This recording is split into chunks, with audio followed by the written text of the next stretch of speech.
Hello বন্ধুরা, আজ সকালবেলা উঠে দেখি না আমাদের এখানে গাছ কাটা চলছে। এই যে দেখতে পাচ্ছেন যে গাছ কাটা হচ্ছে, যে গাছের লোক চলে এসেছে, ওই গাছটা কাটা হবে।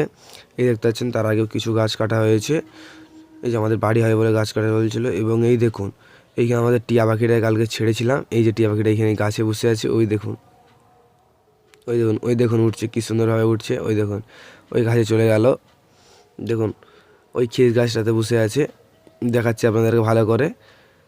ওই দেখুন, দেখুন একটু পরে এই যে আমার কাছে এসে এসে লঙ্কাটা খাচ্ছে, কি সুন্দর লাগছে। এই দেখুন লঙ্কাটা কীভাবে চুপচাপ খাচ্ছে, আমাদের বাথরুমের উপর বসে বসে লঙ্কাটা খাচ্ছে। এই দেখুন, দিয়ে এবার এসে দেখি না দাদু এখানে জ্বালন চিচ্ছে।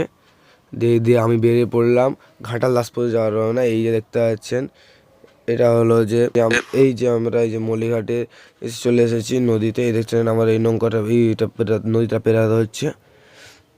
এই দেখুন কি সুন্দর নদীটা, আজ অনেকটাই জল আছে, কিন্তু এতটা জল থাকে না। আমরা বেশ কয়েকবার আগে গেছিলাম, দিয়ে চলে এলাম ঘাটাল দাসপুরের মন্দিরে। কি সুন্দর মন্দির, এই দেখুন ঠাকুর, আর এই দেখুন চারিপাশে কি সুন্দর। এখন আমরা দুপুরবেলা এসেছি বলে কেউ নেই, আর এইখানে ভজন কীর্তন হয়। আর আমরা মেন যেটার জন্য এসেছিলাম এই ডয়ারগুলো কিনতে। এই যে দাদা দেখছে কোন ডয়ারটা নেবে। আর অবশেষে আমাদের এই ডয়ারটা হলো। দিয়ে এবারে আমরা ঘাটা দাসপুর প্রবারে গেলাম দাদার দোকানে কিছু জিনিস কিনতে। দিয়ে এই যে দোকানে নিয়ে চলে গেলাম।